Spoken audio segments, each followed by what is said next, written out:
Hello everyone and welcome to today's webinar where we will be taking a look at P272, the latest piece of off-gem regulation that will change the way energy use is metered and billed for many businesses. My name is Stephen Kennett and I look after the Energy and Carbon Management channel here at 2 Degrees, and in a moment I'll hand over to David Cockshott, Chief Commercial Officer at Inenco, who will introduce today's agenda and the speakers we've got lined up.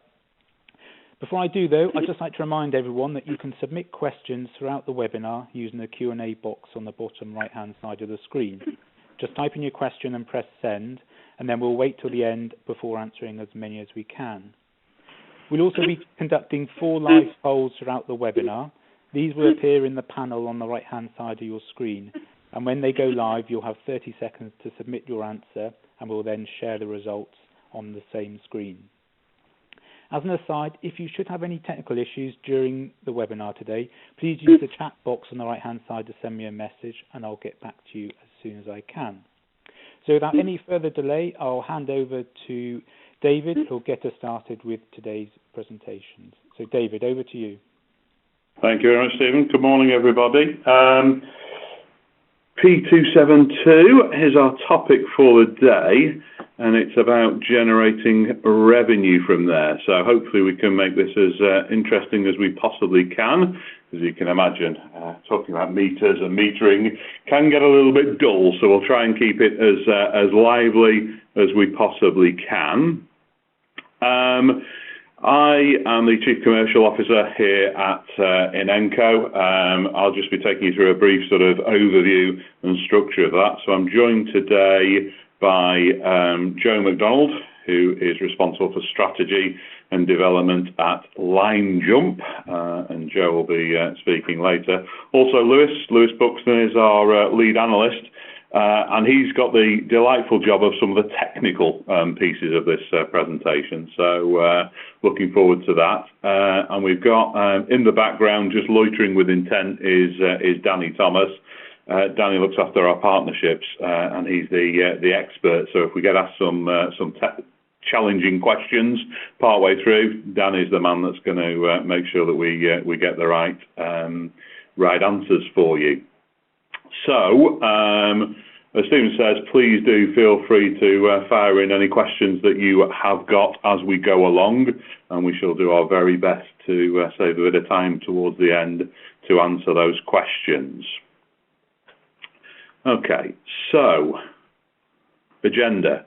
I'm just going to take us through what P272 is, and actually, of course, it's not just P272, there's also P322, if you really want to know. So we'll just explore exactly what those numbers mean and where they're coming from and what they actually do. Lewis then takes over the reins and talks about so what, how we can turn this into some reward from a cost that it could potentially be to you.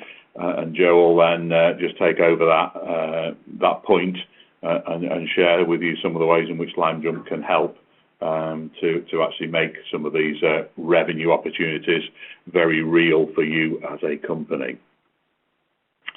Okay, we have 2 types of interaction. It's always difficult doing these webinars when you can't see people's faces to react. So rather than us just thinking we're talking to ourselves, it would be great if we can get some interaction.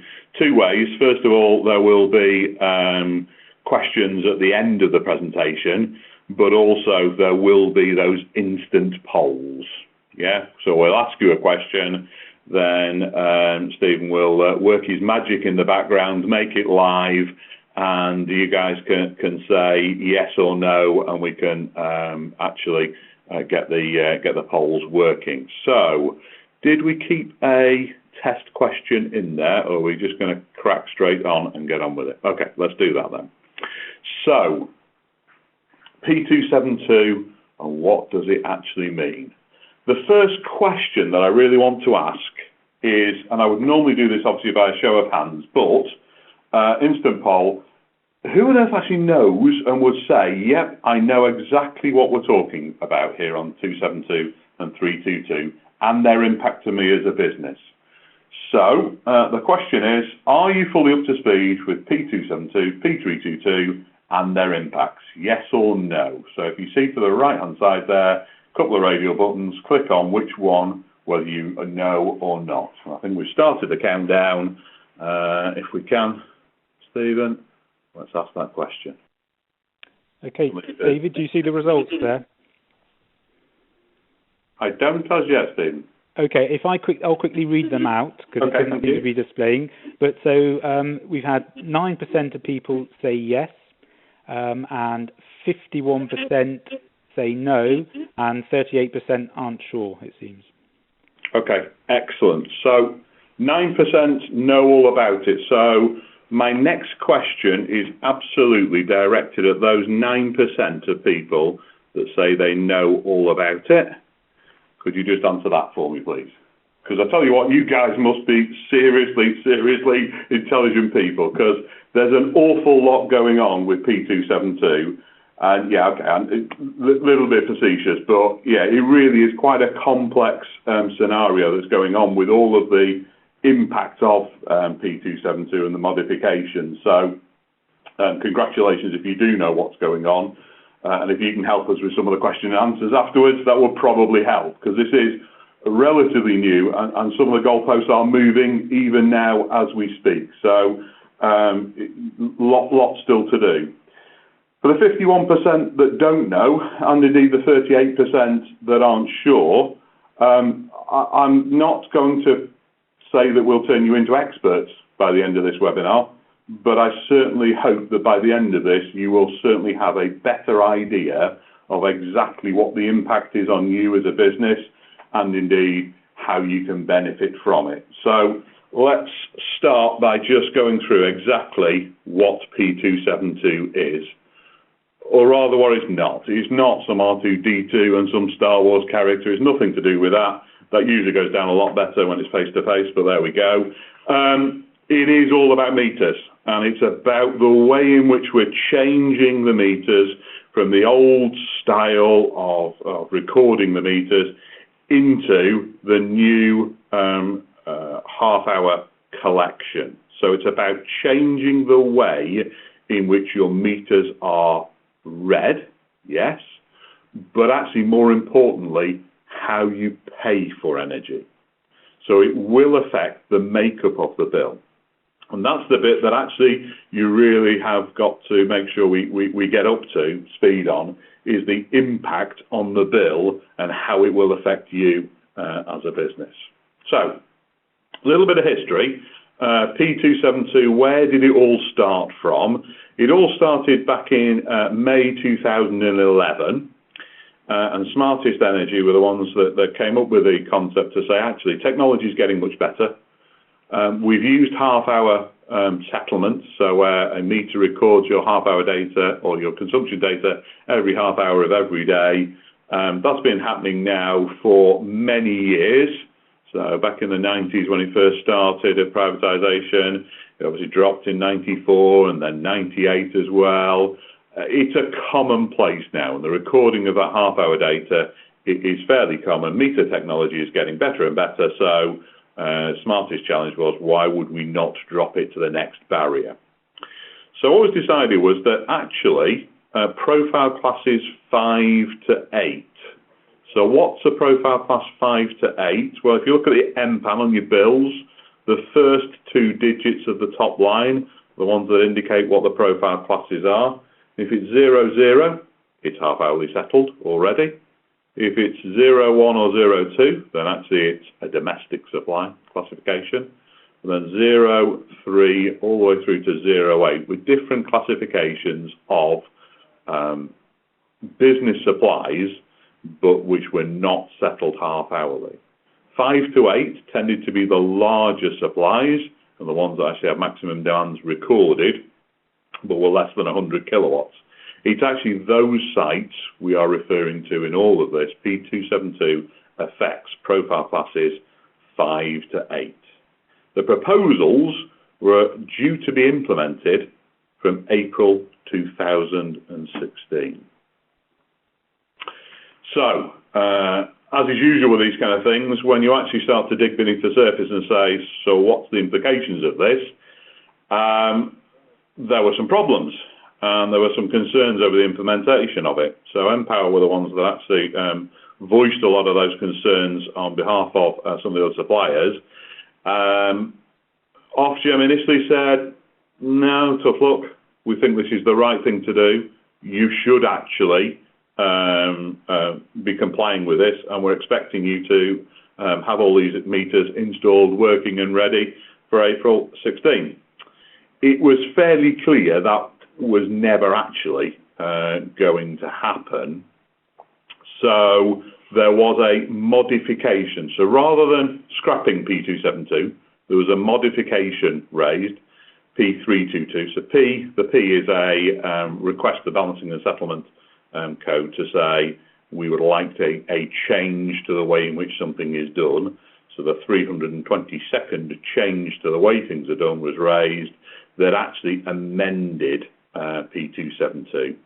And that says that actually from the 5th of November 2015, everybody with an AMR in profile classes 5 to 8 must move to half-hourly settlement within 45 days of either your contract changing or your supplier changing.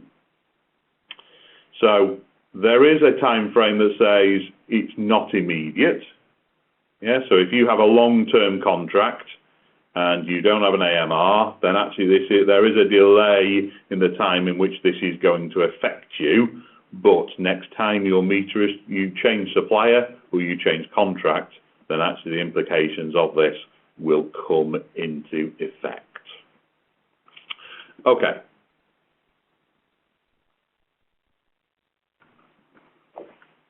Let's just move on then. How will it affect me?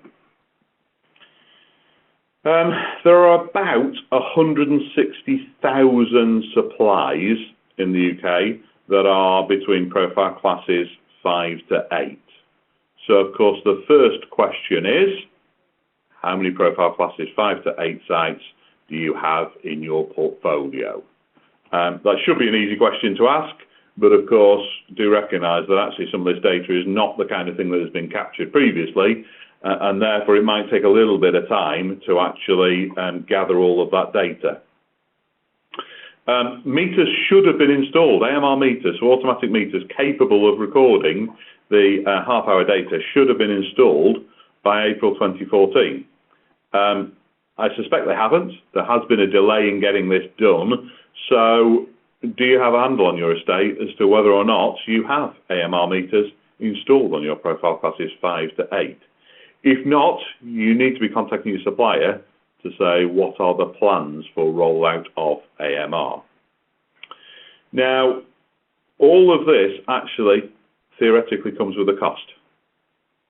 So at the moment, if you have a half-hourly settled site, so if you have a 00 profile class site, then you will already be familiar with meter operator charges, data aggregator, and data collector charges. So those things are usually put on your supply invoice, so you will have a separate meter operator in contract, but there are costs associated with those. Similar costs. Now, it's not clear exactly what those prices will be, but costs to operate a half-hour meter, cost for collection. So if you imagine this meter now, we're going to swap these out for meters that are capable of recording half-hour consumption, saving that, recording that, and also remotely transmitting it. So there are data collection charges for actually setting up the fact that this meter can communicate remotely. All of those need an agreement for who's going to operate it and who's going to collect it. So my message to you is, don't get caught out with a supplier first offer in terms of a meter operator and data aggregator, data collector contracts. There can be wildly different prices in terms of those prices quoted.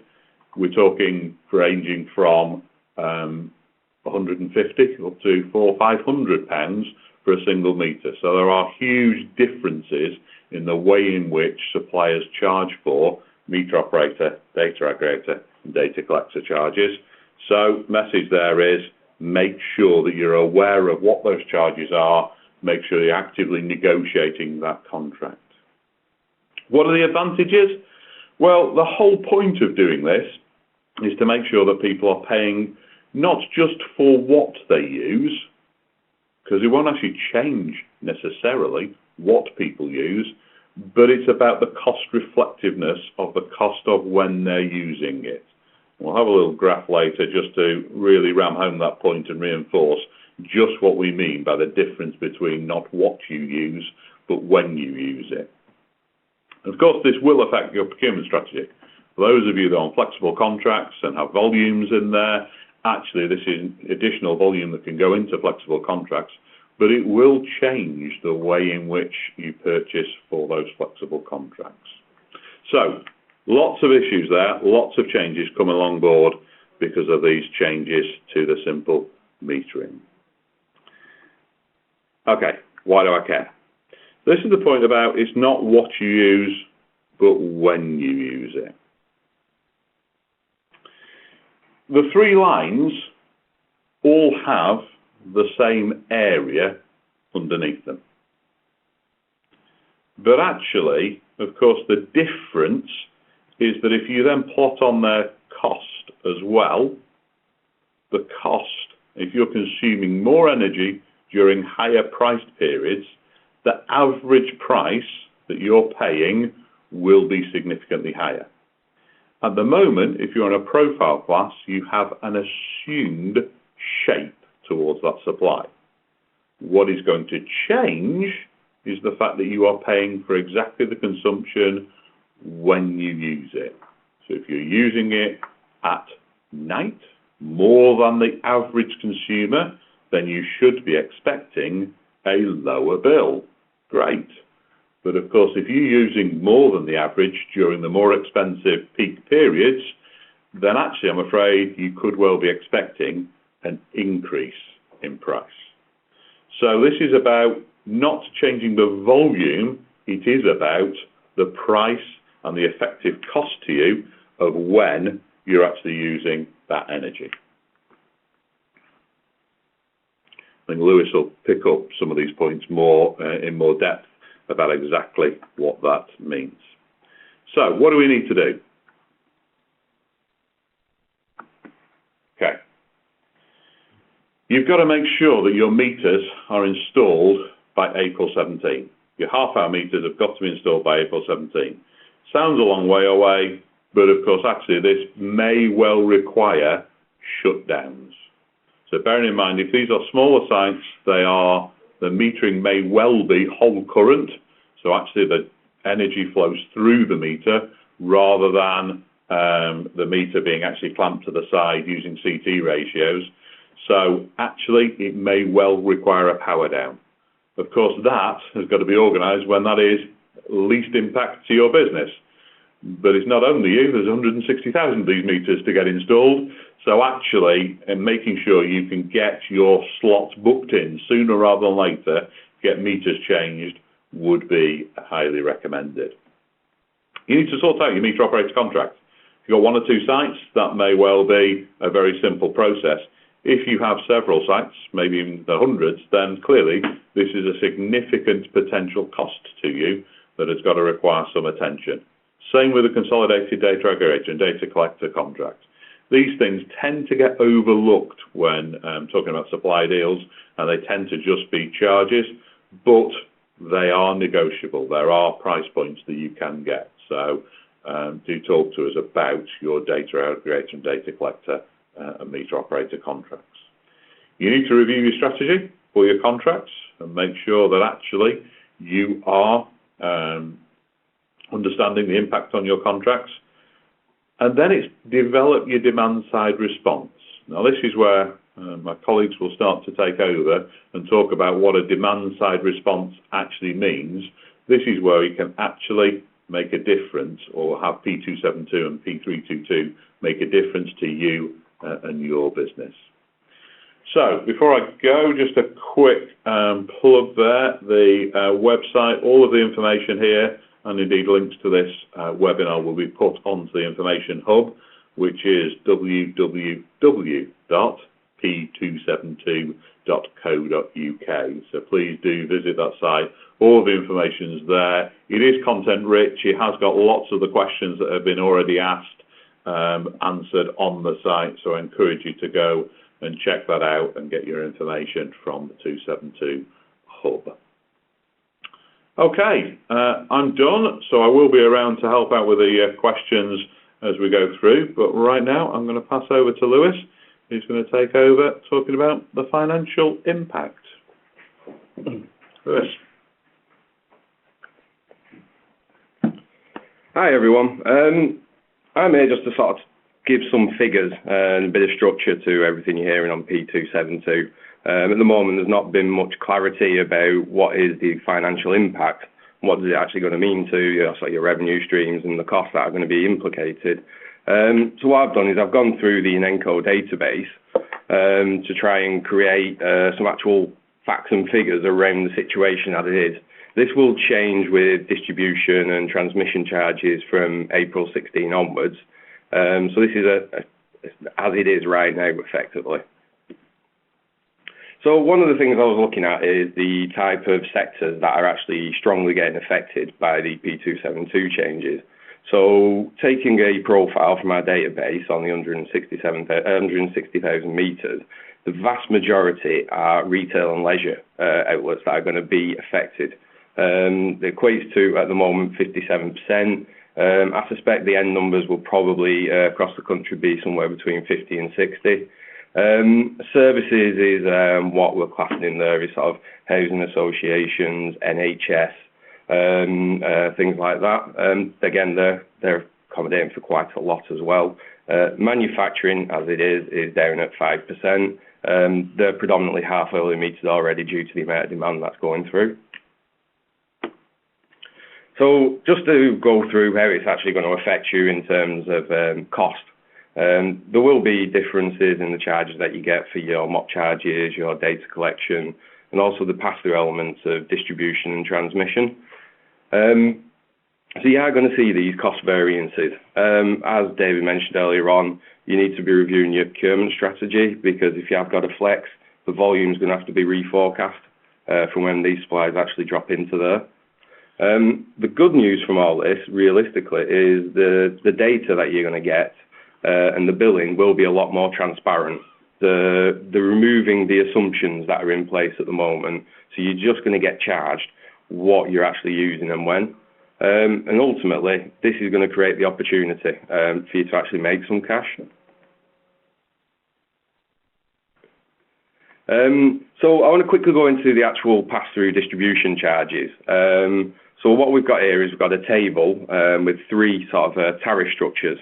Now at the moment, these supplies will be at that top line where you can see the PC is 5 to 8 profile class.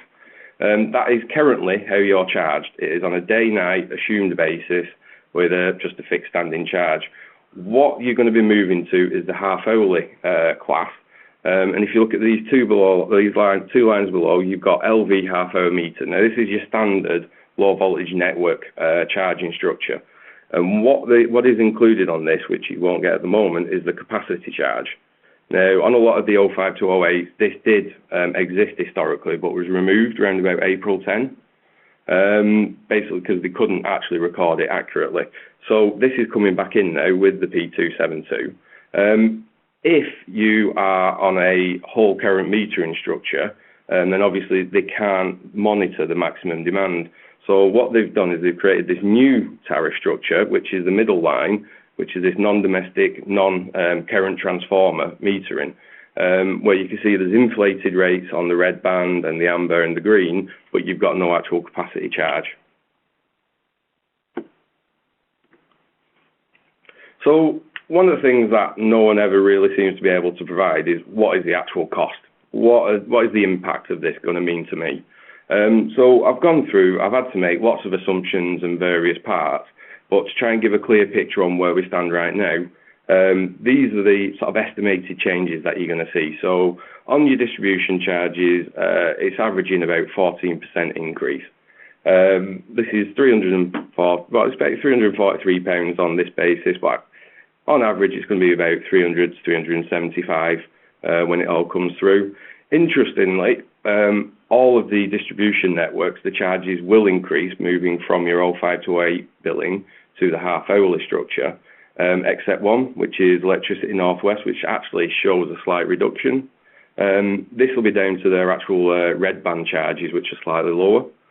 And just to quickly go over what does the duos actually impact in terms of your final charge, generally it's between 15 and 20% of your actual cost. So these could be substantial increases if they're not monitored. So looking at the red band in a bit more detail, what we've got here is two graphs at the top. One of them is your actual consumption profile and which period of the day it covers. And then the second one, which is the key one, is the actual cost of these periods. Now, if you look on the actual profile, you can see that the highest consumption is actually after the red band. But if you look at the actual cost element, you can see there's a very, very small couple of orange columns down there, which is your actual cost for that period, just highlighting how much of your distribution charges are actually covered in this red band period. The other aspect is obviously the capacity charge, which will be coming into the vast majority of these P272 supplies. Very roughly on average, the red band and the capacity can be about 50-50, or slightly just under 50% each for your actual total duos cost.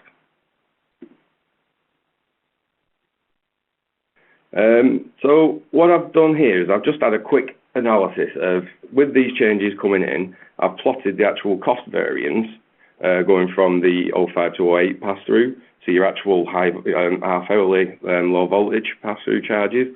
And I've actually profiled the amount of consumption that is in the red band period.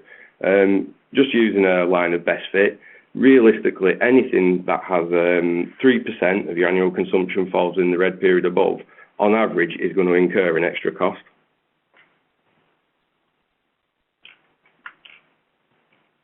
So the other pass-through element that is going to be changed are your transmission charges, or TUOS. Now, on the current structure for 05 to 08, you're billed on an assumed profile of what you use between 4 p.m. and 7 p.m. every day throughout the year. What will happen when you change to half-hourly is you will be falling into the triad periods. This is where we actually record 3 highest demand periods throughout the winter. We'll take an average and apply it to the different rates for the different areas across the country. What is interesting on this one is this is actually showing on average a very slight decrease in charges by moving to this half-hour structure. Now, I think this is a change from the actual assumed consumption profile that you've been previously on, and the change to the actual half-hour period. Now, atypically, this is between 5 and 6, Monday to Friday. If you look at things like the services and retail sectors, this is predominantly when they're closing or shutting down, a lot of them. So it does make sense that you're going to get a slight decrease in the charges there. So let's look at the overall cost implications of what you're actually going to be incurred here. Now, again, these are assumptions made on the database and the data I can actually see at this moment in time. So the current average charge will be around about £100 to cover the MOP and DC that you're currently being paid for. What you're going to be moving to are £375 for your half hour and your DCDA. And the key thing here is if you don't actually actively contract these services, the supplier will by default put you onto a charging structure where you'll get estimated about £900 a year. And then just to sum up down here, the sort of DUOS and TUOS increases and the final position of what your impact is going to be, realistically somewhere between £500 and £1,000. That can be the difference between actually managing your transfer to half hourly and not managing. So I've got a quick poll now, just to see how many people have actually liaised with the suppliers and actually understand when these transfers will occur on their supplies. Stephen, have you got the results handy, please? They've not come up again. Yep, Lewis. So the results are now in, and we've got 14% of people say yes, and 86% saying no. Right, that's interesting. I think this is sort of a generic theme with P272 at the moment.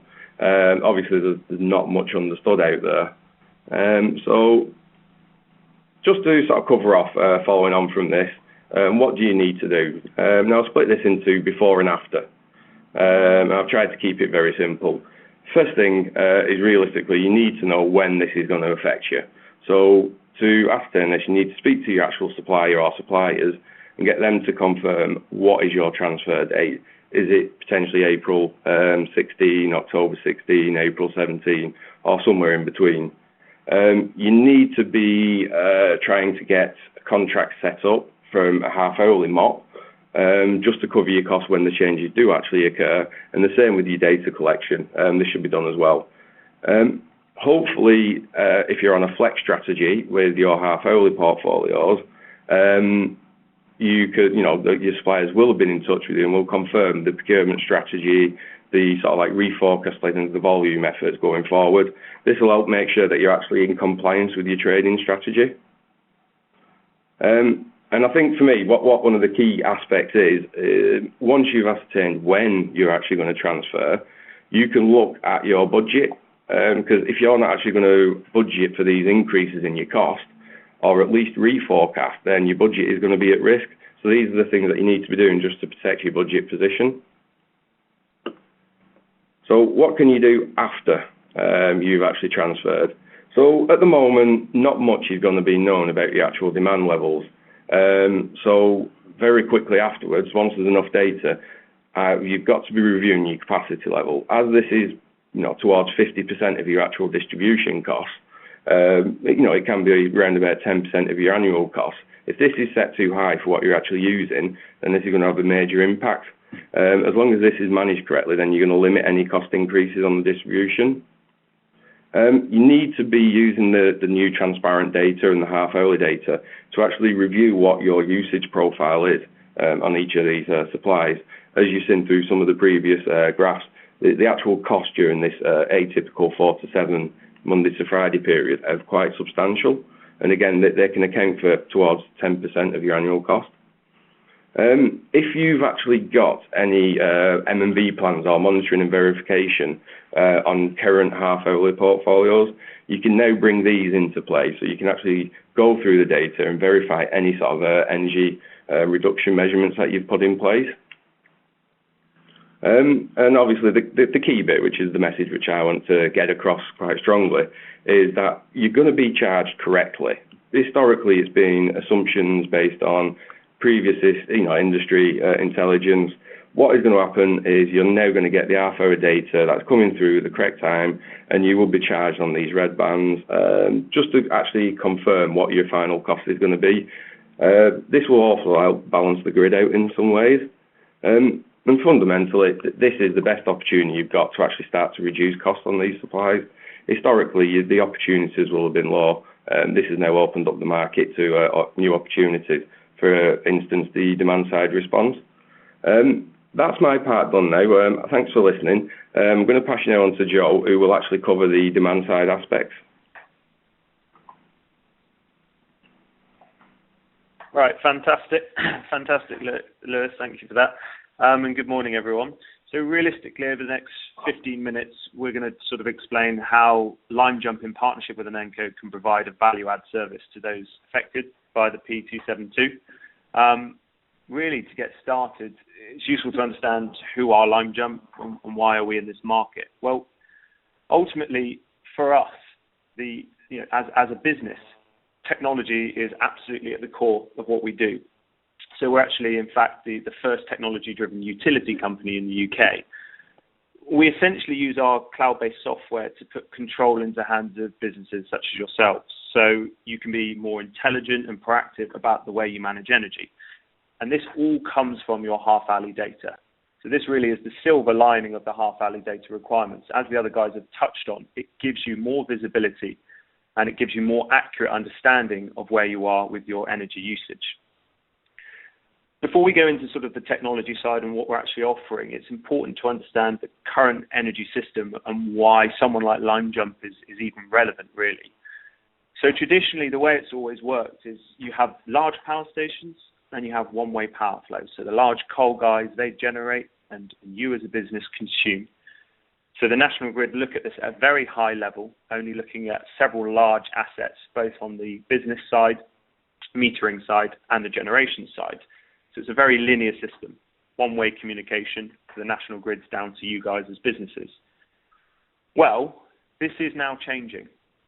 Part of the whole Internet of Things, part of things like P272, is that now you're getting a lot more variation in size of customers and size of plants. So now you actually have more and more distributed generation. So you're talking, solar farms, wind farms, and businesses such as yourselves becoming metered, which gives the opportunity of an increased visibility at a granular level. And this also then, by having that data and that visibility, allows for a two-way communication for you guys to actually help the National Grid in its struggles to balance the system. And traditionally, the only blocker to this is half-hourly data. And as I said again, by you guys coming on to this, actually gives you a fantastic opportunity. So from our side, how do you actually maximize this half-hourly data? Well, the LimeJump virtual power plant is essentially that forum for you guys. So we take, through our software, your half-hourly data and allow you to become an active player in the energy market. So as you can see, essentially what we do as a power plant is we pull together all of this half-hourly data, as well as our generation data, to create a single platform for the National Grid to access. So you can kind of think of it now, looking at this, it's one company, LimeJump, managing thousands of customer assets and sites without actually owning a single one of them. So it gives the exact same service as a large coal power plant would in relation to the National Grid. So what we use is your half-hourly data, we process that, we consolidate it together, and we give 1 point for the National Grid to tap into to understand what's going on a half-hourly basis with the energy system. So the National Grid then can actually create two-way communication, so you're now engaging with the National Grid rather than just receiving the electricity that you are historically have done without any say or intelligent operation of how you do it. And you also get more access to the energy marketplace. So we're bringing these opportunities down to this granular level, down to you guys in the market. So we've covered what it actually means for your business. So you're now getting this half-hourly data from your electricity readings, which is fantastic from LimeJump's point of view. Time of use charging is now a reality for you, so there's more important focus on looking at when you shift your demand, becoming more intelligent with when you're using electricity, especially as Lewis talked about, the peak charges. Now, if you avoid peak charges, specifically if you're on flexible contracts as well, you can avoid the charges associated with those and save. But also the key fundamental point for why LimeJump are here is now with this half-hourly data, you get access to the demand response programs with the National Grid. So really, the next kind of point that we want to cover is that the shift is happening for you guys. As Lewis has mentioned, it is going to be a cost by the looks of it, but there is a silver lining with the demand response program. Before I move on to that, I guess the first polling question that would be really useful for me to understand is how many of you guys have heard of demand response before? Okay, that's fantastic to see. A lot of you guys are aware of the demand response programs with 54%. From LimeJump's perspective, demand response can get very complicated when you look at the multiple products and the multiple different methods the National Grid try and use to balance the system. So 54%, that kind of gives me an idea that when we start talking about how you would perform demand response, realistically, a lot of you would know the definition of it. But demand response essentially is shifting your demand, your electricity usage, in lieu of response to National Grid events. So it's a very simple process with LimeJump. It's a very simple way to access revenue and start earning revenue through us. You get a grid event. So this is essentially when there's a huge surge, say, in peak demand. So you could take a situation like the World Cup halftime final. So people go and turn on their kettles or people go to the toilet. So there's a huge demand in electricity usage. The National Grid then send a signal to LimeJump as a virtual power plant. asking for help to reduce system demand. From that, LimeJump would then send thousands of signals out to all of their customers, alerting them to reduce their demand. So this will via a predefined strategy with the customer. And the beauty of all of this is that if the customer reduces demand, they're guaranteed payments with LimeJump. So essentially, companies now, as long as they have half-hourly data, can help balance the system. They can help reduce the potential of blackouts and brownouts across the country, and they can get paid for doing so. And it's important to know this is something that large power stations have been doing for several tens of years, and also large businesses have also been involved in.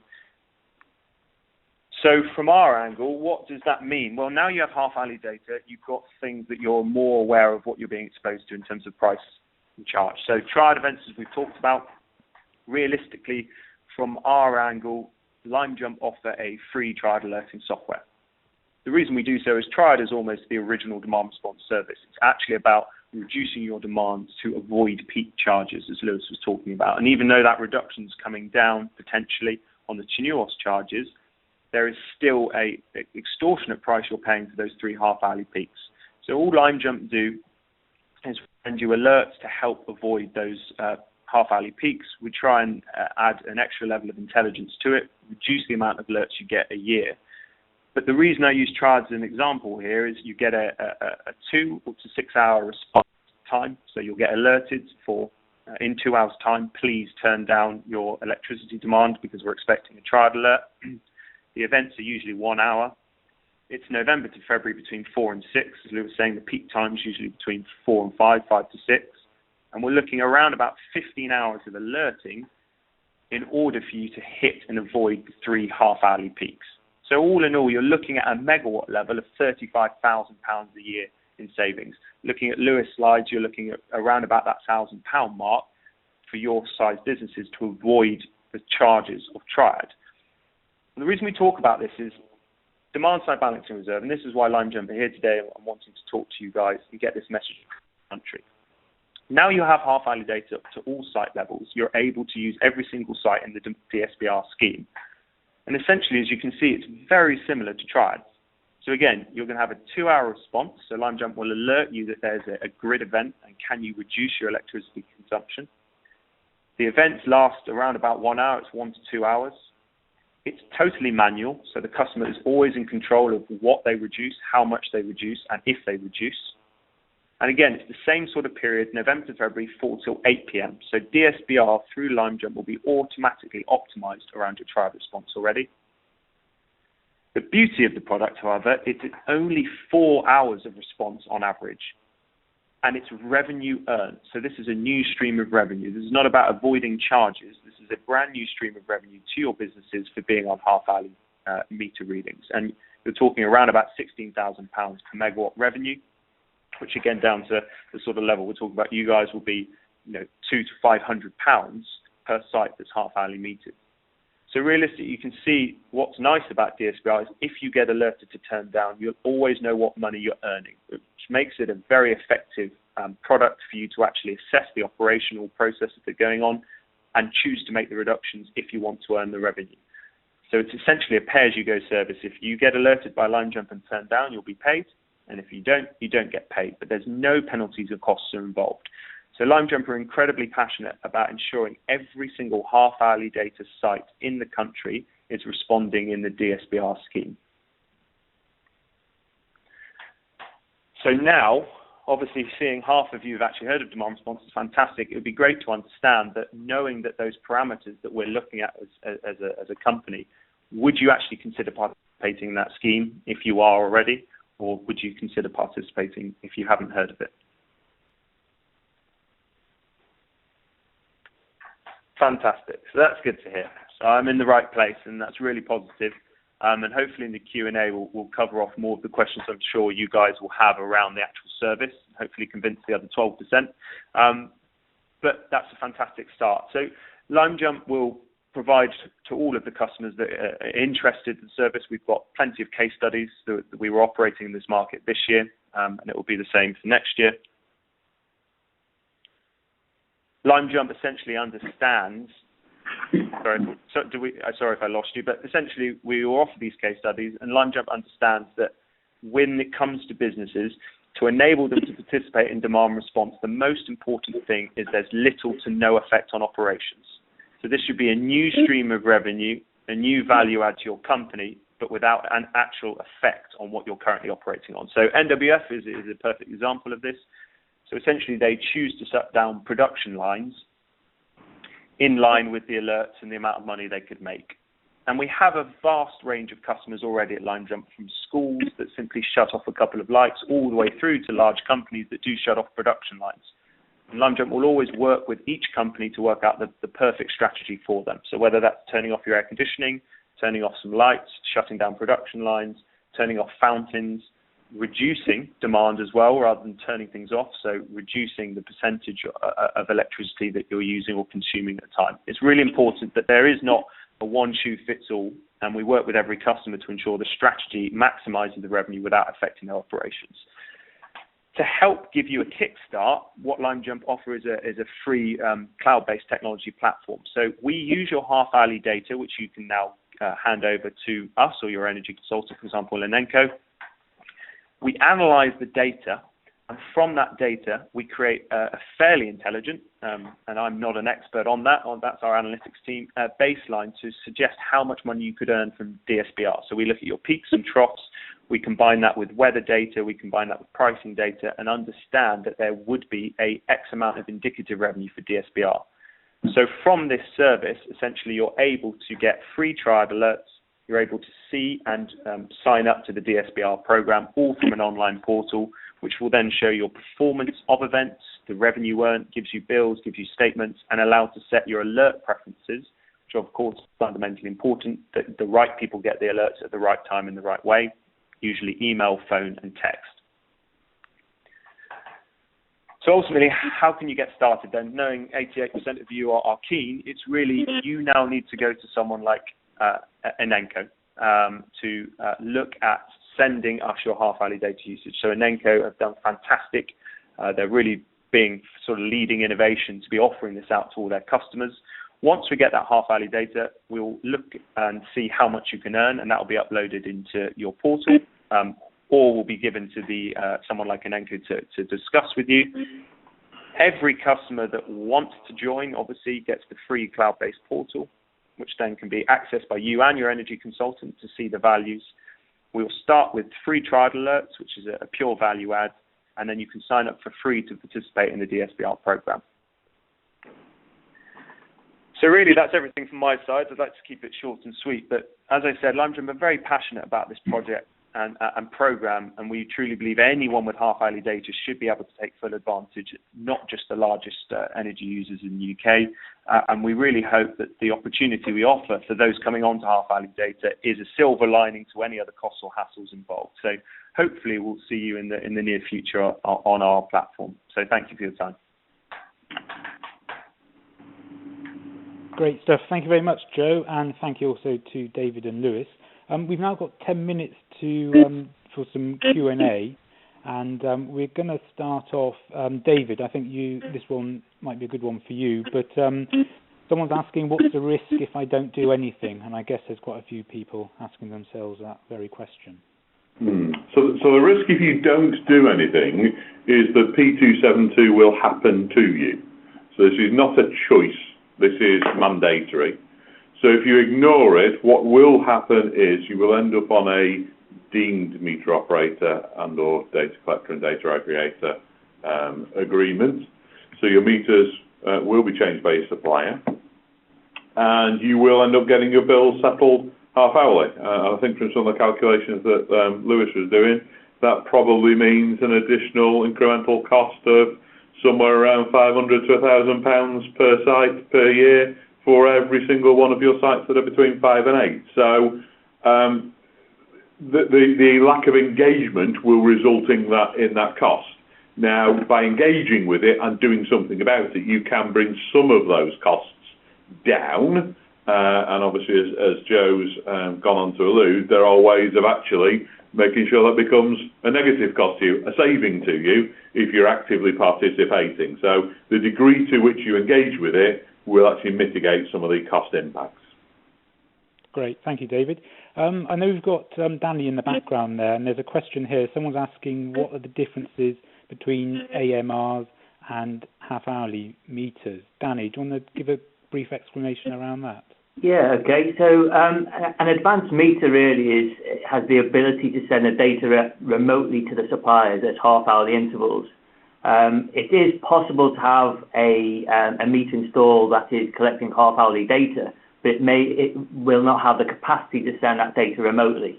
So I think really just to reiterate, the key difference is that the advanced meter has the ability to send that data remotely to the supplier at the half-hourly interval level. Thanks, Danny.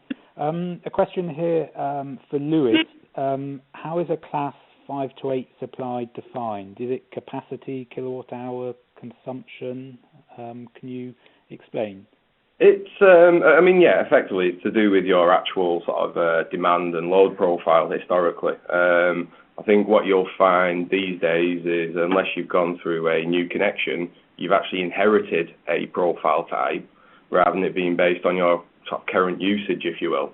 Realistically, they're smaller than like the 03, 04 profiles, which are for sort of like small units, but they're not large enough to be classed as 100 kilowatt hour supplies in half-hourly.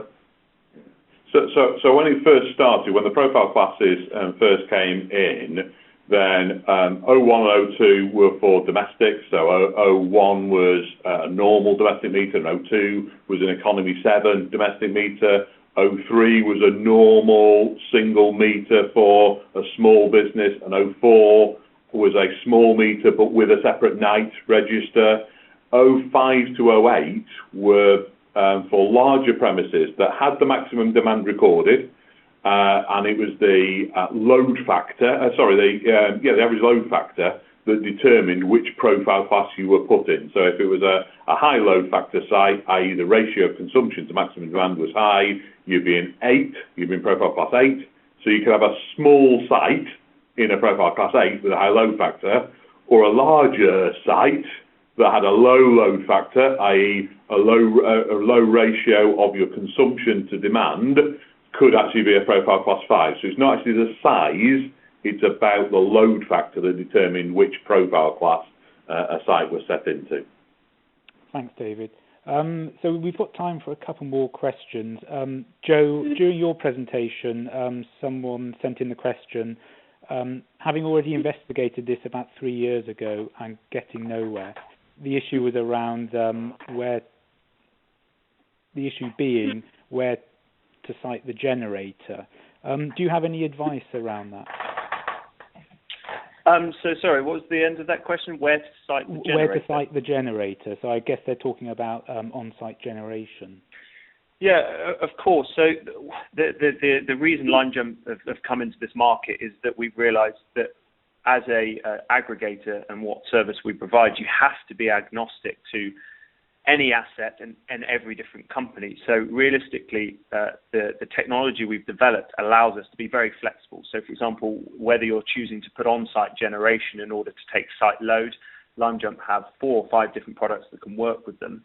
If they're struggling to find or justify the ability to put on-site generation there, especially with the problems at the moment of getting ENA licenses to actually register a grid parallel generator, then one, LimeJump will help them with that and guide them through on a consultancy basis. We've done this for numerous companies.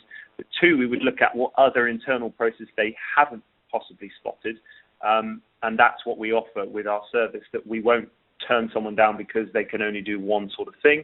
It will be looking at their site as a whole and working out the best strategy that suits them. But honestly, from what we understand, every asset and every site is different. And therefore, when we go into the strategy level, we'll help the customers get across the line in order to optimize whatever strategies they want to deploy. Thanks, Joe. And just one final question, which is a good one to wrap up on. Dave, someone here is saying they don't feel particularly expert enough to negotiate with the meter operator. Where can they go to get some support and guidance for this? I'll give us your telephone number because we can help with that, obviously. So one of the things that we do is we do have arrangements with a number of the meter operators and data collectors to negotiate some significant sort of bulk rates. So we can certainly add customers into those kind of rates. So by all means, get in touch with the account manager here at Inenco. We can certainly help with that.